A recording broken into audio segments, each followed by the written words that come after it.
Hello friends, welcome to lucky Reddy stories. Please story విన్న తర్వాత like, comment, share and subscribe చేసుకోవటం మాత్రం మర్చిపోవద్దు. ప్రేమంటే ఇదేనా స్టోరీ మొదటి భాగం నుండి వినాలి అనుకుంటున్నారా? అయితే నా ప్రొఫైల్లో ప్లేలిస్ట్లో ఉంటుంది, వినండి.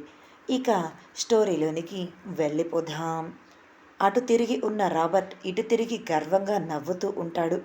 బయట ఉంటే తనని భార్గవ్ పట్టుకోలేదు అన్నట్లుగా. మూర్తికి అయితే అసలు ఏమీ అర్థం కాదు. షాపింగ్ మాల్‌లో చూసింది అసలు ఇతన్నేనా? అక్కడి నుంచి ఇక్కడికి ఎలా వచ్చాడు? అసలు ఈ జైల్‌లో ఉన్న ఈ రాబర్ట్ బయటకు ఎలా వెళ్ళాడు? మరలా బయట నుంచి లోపలికి ఎలా వచ్చి ఇలా ఉన్నాడు అని అర్థం కాక మైండ్ అంతా గజిబిజిగా అనిపిస్తూ ఉంటుంది. మూర్తి పరిస్థితిని అర్థం చేసుకున్న భార్గవ్, ఏంటి మూర్తి గారు, మీకు ఏమీ అర్థం కావటం లేదు కదా? ఇప్పుడే షాపింగ్ మాల్‌లో మనం చూసాం. మన కళ్ళారా చూసాం. మరలా ఇప్పుడు జైల్లోనికి వస్తే ఇక్కడ సెల్‌లో కూడా ఉన్నాడు ఏంటా అని ఆలోచిస్తున్నారు కదా అని అడిగాడు. ఆ మాటలు మూర్తికే కాదు, రాబర్ట్‌కి కూడా క్లియర్‌గా వినపడుతున్నాయి. వినపడాలి అనే భార్గవ్ అడిగాడు. రాబర్ట్ గర్వంగా నవ్వుతూ, అదేరా నా టాలెంట్. నువ్వు నన్ను జైలులో పెట్టినంత మాత్రాన నేను బయటకు వెళ్ళలేను అనుకుంటున్నావా? నా దగ్గర డబ్బు ఉంది. అది చేస్తుంది లోకమంతా గబ్బు గబ్బు. కాబట్టి డబ్బు ఉంటే చెయ్యలేని పని అంటూ ఏదీ లేదు అని భార్గవిని ఎగతాళి చేస్తున్నట్లుగానే నవ్వుతూ అన్నాడు. మూర్తి రాబర్ట్ మాటలు విని, అంటే సార్, వీడికి ఇక్కడ ఉన్నవాళ్ళు ఎవరో హెల్ప్ చేశారు. అందుకే ఈ జైల్లో నుంచి బయటకు వెళ్ళి మరలా తిరిగి వాళ్ళ హెల్ప్‌తోనే మనం బయట వీడిని చూసాము అని లోపలికి వచ్చాడు. లేకపోతే లోపలికి వచ్చేవాడు కాదేమో కదా సార్ అని తనకు అర్థమైనంత వరకు చెప్పాడు. భార్గవ్ మూర్తిగారి భుజం మీద చేతులు పెడుతూ, కరెక్ట్‌గా చెప్పారు మూర్తిగారు. అందుకే మీరు పోలీస్ అయ్యారు. మీ తెలివికి మెచ్చుకోవచ్చు అని మూర్తితో మాట్లాడుతూ, నాకు తెలుసు, అక్కడ తప్పించుకున్నా ఖచ్చితంగా నువ్వు ఇక్కడికే వస్తావు. నేను నిన్ను చూడటానికి ఇక్కడికి వస్తాను అని నువ్వు ముందే ఊహించి ఉంటావు. ఒకవేళ నేను ఇక్కడికి వచ్చి నిన్ను చూసే సమయానికి నువ్వు ఇక్కడ లేకపోతే ఖచ్చితంగా ఎన్కౌంటర్లో నిన్ను లేపేస్తాను అని నీ భయం అని అప్పటి వరకు సీరియస్గా మాట్లాడుతూ ఉన్నవాడు, నీకు చావు భయం బాగానే ఉందిరా.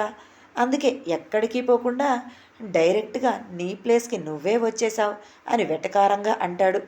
అప్పటి వరకు గర్వంగా నవ్వుతూ ఉన్నవాడు కాస్త కోపంగా, పిల్ల కుంకవిరా, నువ్వు నా ముందు నా అనుభవం అంత లేదు నీ వయసు. ఈ డ్రగ్స్ మాఫియా మొదలుపెట్టినప్పటికీ నువ్వు పుట్టావో లేదో కూడా తెలియదు. ఎప్పటి నుంచో ఈ డ్రగ్స్ మాఫియాలో చక్రం తిప్పుతున్న నన్ను ఏదో కాస్త తెలివి ఉండి నేను ఏదో ఏమరపాటుగా ఉండటం వల్ల నీకు దొరికిపోయాను. అంతేకాని ఇందులో నువ్వే గెలిచాను అని విర్రవీగవలసిన అవసరం లేదు. ఏదో ఒకరోజు ఖచ్చితంగా ఇక్కడి నుంచి నేను బయటకు వస్తాను. ఆ రోజు ఆ రోజు నీ అంతు చూస్తాను అని సీరియస్గా అంటాడు.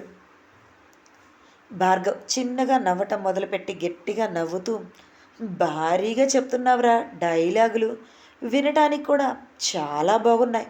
కానీ నువ్వు చెప్తుంటేనే కష్టంగా ఉంది. తప్పదు, సినిమాలో హీరోలకే కాదు, అప్పుడప్పుడు విలనికి కూడా పెద్ద పెద్ద డైలాగులు ఉంటాయి కదా. నాకెందుకో అనిపిస్తుందిరా, నీకు నా చేతుల్లో చచ్చిపోయే రాత లేదు అని. నిన్ను చూస్తూ ఉంటే నా సిక్స్త్ సెన్స్ ఎక్కడో బాగా కొడుతుంది. ఖచ్చితంగా నిన్ను చంపేది మాత్రం నేను కాదు అని. కానీ నీ చావు మాత్రం అతి భయంకరంగా ఉంటుంది. అది నేను నా కళ్ళారా చూస్తాను అని నాకు అనిపిస్తుంది అని అన్నాడు భార్గవ్.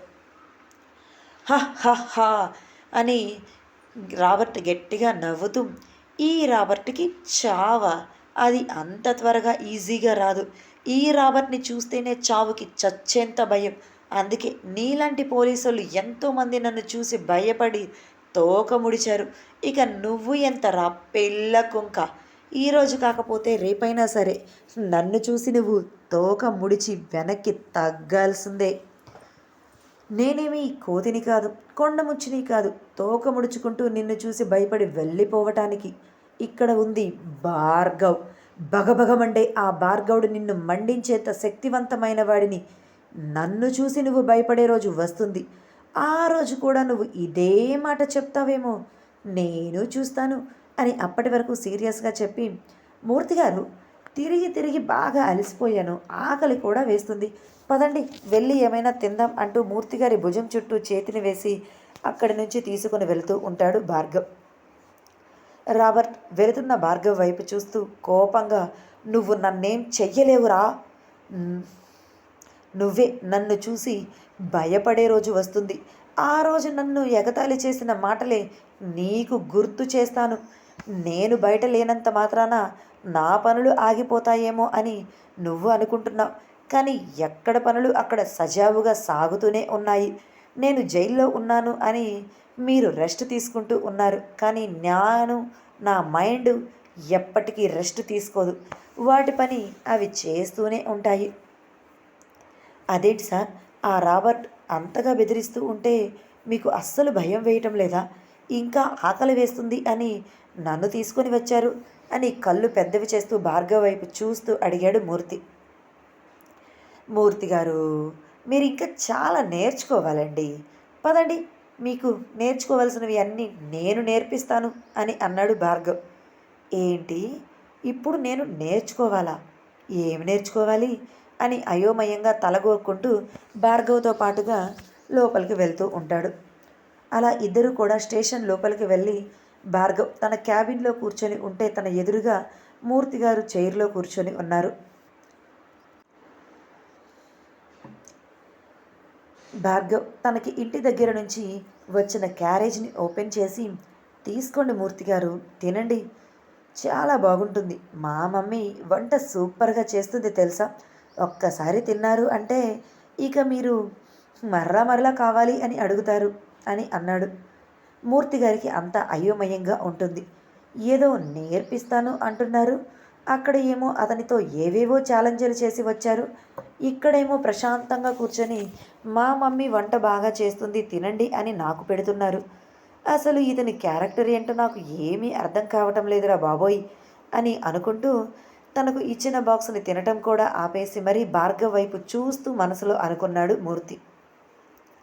ఏంటి మూర్తి గారు, తినకుండా నా వైపు అలా చూస్తున్నారు? సర్లేండి, ఇంతకీ మా అమ్మ పెళ్లి చేసుకోమని ఒకటే గోల చేస్తుందండి ఇంటిలో.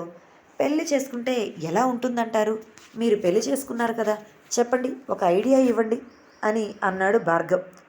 సార్, అసలు మీరు ఏం మాట్లాడుతున్నారు సార్, నాకేమీ అర్థం కావటం లేదు. అక్కడేమో వాడికి వార్నింగ్ ఇచ్చి వచ్చారు, ఇక్కడేమో ఏదో నేర్పిస్తాను నేర్చుకోవాలి అన్నారు, ఇప్పుడేమో పెళ్ళి అంటున్నారు. అమ్మో, అసలు ఎలా సార్ మిమ్మల్ని నేను అర్థం చేసుకోవాలి? మీరు ఇలా మాట్లాడుతుంటే మిమ్మల్ని పెళ్లి చేసుకున్న అమ్మాయి కూడా ఎలా మీతో హ్యాపీగా ఉంటుంది? మీరు ఏదీ కూడా క్లారిటీగా ఒక పట్టాన చెప్పటం లేదే, మరి నాలాంటి వాడికి ఎలా అర్థమవుతుంది సార్ అని బేలగా అన్నాడు మూర్తి. మా మమ్మీ కూడా ఇదే చెప్తుంది మూర్తి గారు, నీకు ఇష్టమైనప్పుడే పెళ్లి చేసుకో, ఇప్పుడే తొందర ఏమీ లేదు అని మూర్తిగారు మాట్లాడుతున్న దానికి సంబంధం లేకుండా మాట్లాడాడు భార్గవ్. మరల అయోమయంగా, సార్, ఇప్పుడే కదా మీ అమ్మ పెళ్లి చేసుకోమని గోల చేస్తుంది అన్నారు, మరలా మీ మమ్మీని ఇష్టం వచ్చినప్పుడు పెళ్లి చేసుకో అంటుంది అని అంటారేంటి సార్ అని ఈసారి పిచ్చి పట్టినట్లుగా అనిపించడంతో అడిగాడు. అయ్యో మూర్తిగారు, మీకు చెప్పడం మర్చిపోయాను కదా, నాకు ఇద్దరు అమ్మలు, ఒకరిని అమ్మ అని ఒకరిని మమ్మీ అని పిలుస్తాను, అందుకే మీకు అర్థం కావటం లేదు అని అన్నాడు. మూర్తి ఒక్కసారిగా నోరు తెరిచి భార్గవ్ వైపు చూస్తూ ఉంటాడు. భార్గవ్ మూర్తి నోటిని మూసి, నాదొక పెద్ద స్టోరీలే మూర్తి గారు, అది మీకు ఇప్పుడు చెప్పినా అర్థం కాదు, దాని గురించి మనం తర్వాత మాట్లాడుకుందాం, ముందు మనం రాబర్ట్ గురించి మాట్లాడుకుందామా, వాడు చేసే ఛాలెంజ్లు ఏంటో తెలుసుకుందామా అని అన్నాడు భార్గవ్. నేను అడిగిన దానికి మీరు ఆన్సర్ చెప్పరు, మీరు చెప్పాలి అనుకున్నదే చెప్తారు కదా సార్, కానివ్వండి చెప్పండి అని అన్నారు మూర్తిగారు. ముందు మీరు తినండి మూర్తిగారు, చూడండి, నాది సగం బాక్స్ ఖాళీ అయింది, కానీ మీరు మాత్రం ఇప్పటి వరకు ఒక్క ముద్ద కూడా నోట్లో పెట్టుకోలేదు. మీరు చెప్తున్న మాటలకి ముద్ద ఏమి దిగుతుంది సార్ అంటూ కష్టంగానే తింటూ ఉంటాడు. కానీ టేస్ట్ తనకి బాగా నచ్చటంతో ఆ తర్వాత ఇష్టంగా తినటం మొదలుపెట్టాడు. ఇప్పుడు మరలా మనం ఆ రాబర్ట్‌ని రెచ్చగొట్టి వచ్చాం కదా! ఖచ్చితంగా వాడి మనుషులు బయట ఏదో ఒకటి చేస్తారు. అప్పుడు ఖచ్చితంగా వాడు మనకి రెడ్ హ్యాండెడ్‌గా దొరికే ఛాన్సెస్ ఉంటుంది. అప్పుడు నా చేతిలో ఆ రాబర్ట్ చచ్చిపోవటం గ్యారంటీ మూర్తిగారు అని అన్నాడు భార్గవ్. అదేంటి సార్? ఇందాకలే కదా నీ చావు భయంకరంగా ఉంటుంది. కానీ నా చేతిలో మాత్రం కాదు అని ఆ రాబర్ట్‌తో మీరు అన్నారు అని అయోమయంగా అడిగాడు మూర్తి. ఏ ఊరుకోండి మూర్తి గారు. ఏదో ఆ టైంకి వాడిని రెచ్చగొట్టడానికి అలా అంటాం కానీ, అన్నీ నిజాలనుకుంటే ఎలా? కాసిన్ని నిజాలేవో, అబద్ధాలేవో తెలుసుకోండి మూర్తి గారు అంటూ తను తినటం అయిపోవటంతో హ్యాండ్ వాష్ చేసుకుంటూ అన్నాడు. సార్ నాకు ఒక హాఫ్ డే లీవ్ ఇస్తారా? అని మూర్తి అడుగుతాడు తినటం అయిపోవటంతో నీరసంగా. అదేంటి మూర్తి గారు? ఇప్పుడు మీకు లీవ్ ఎందుకు? అని అడిగాడు భార్గవ్. సార్ మీతో ఒక్క పూట తిరిగినందుకే నా మైండ్ అంతా ఖరాబ్ అయిపోయి తలపోటు వచ్చే విధంగా ఉంది. ప్లీజ్ సార్ ఇక నా వల్ల కాదు. మీ మాటలు వింటే ఇక్కడే బీపీ హార్ట్ అటాక్లు వస్తాయేమో అన్న భయం కూడా వస్తుంది సార్. లీవ్ ఇవ్వండి సార్ అని అన్నాడు. సరే వెళ్ళండి మూర్తి గారు అని అనటంతో మూర్తి అక్కడ ఉండకుండా స్పీడ్గా అక్కడి నుంచి బయటకు వెళ్ళిపోయాడు. భార్గవ్ అప్పటి వరకు సరదాగా మూర్తితో మాట్లాడినవాడు కాస్త సీరియస్గా మారిపోయి పిడికిలి బిగించి ఏదో ఆలోచిస్తూ మనసులో ఎన్నో రకాల ప్లాన్స్ని గీసుకుంటూ ఉంటాడు. మరి ఆ ప్లాన్స్ ఎందుకో తెలియాలి అంటే మనం కొన్ని రోజులు ఆగాలి, తప్పదు. మరి ప్లాన్ ఇంప్లిమెంట్ చేసినప్పుడే కదా మనకి తెలుస్తుంది. సాయంత్రం భార్గవ్ ఇంటికి వచ్చేసరికి వైష్ణవి, చరణ్ ఇద్దరూ కూడా అమ్మమ్మ, నానమ్మ, తాతయ్యల నలుగురితో ఆడుకుంటూ ఉంటారు. భార్గవ్ అక్కడికి వస్తూ ఉండటం చూసి పిల్లలిద్దరూ కూడా వాళ్ళ తాతయ్యల వెనక దాక్కొని, అమ్మో ఈ పోలీస్ అన్నయ్య వచ్చేస్తున్నాడు, మమ్మల్ని ఖచ్చితంగా కొడతాడేమో అని భయంగా భార్గవ్ వైపే చూస్తూ ఉంటారు. అప్పటి వరకు పిల్లలు సరదాగా ఉండి ఒక్కసారిగా ఇలా ఎందుకు భయపడుతున్నారా అంటూ ఎదురుగా వస్తున్న భార్గవ్ని చూసి అప్పుడు మ్యాటర్ వాళ్ళకి క్లియర్గా అర్థమైపోతుంది.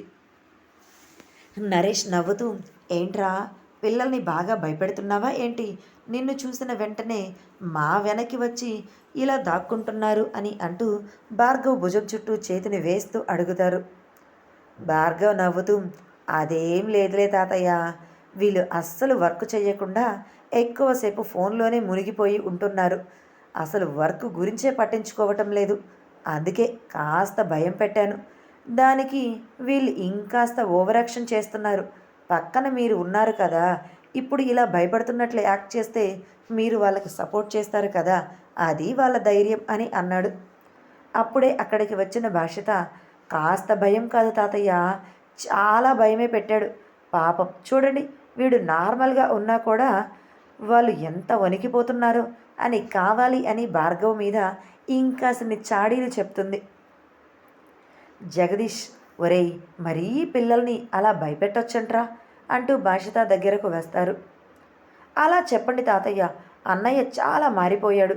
చిన్నప్పుడు ఎంత సరదాగా ఉండేవాడు, కానీ ఇప్పుడు అస్సలు అలా లేనే లేడు అని మూతి నల్లగా పెట్టుకొని భార్గవ్ మీద కంప్లైంట్ ఇస్తుంది.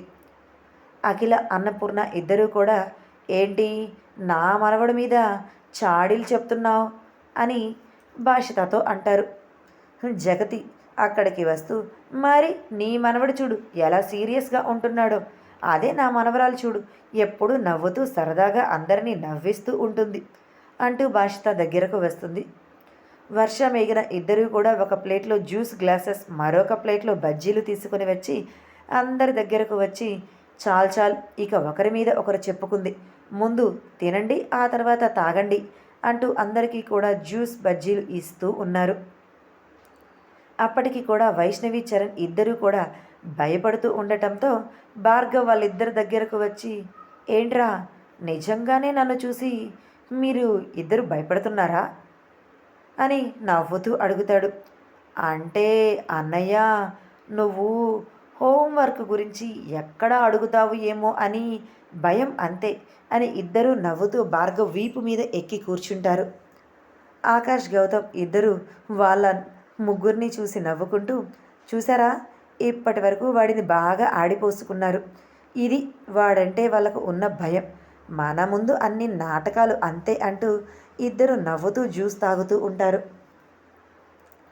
అలా అందరూ కూడా సరదాగా మాట్లాడుకుంటూ ఆ సాయంత్రాన్ని ఎంజాయ్ చేస్తూ ఉంటారు.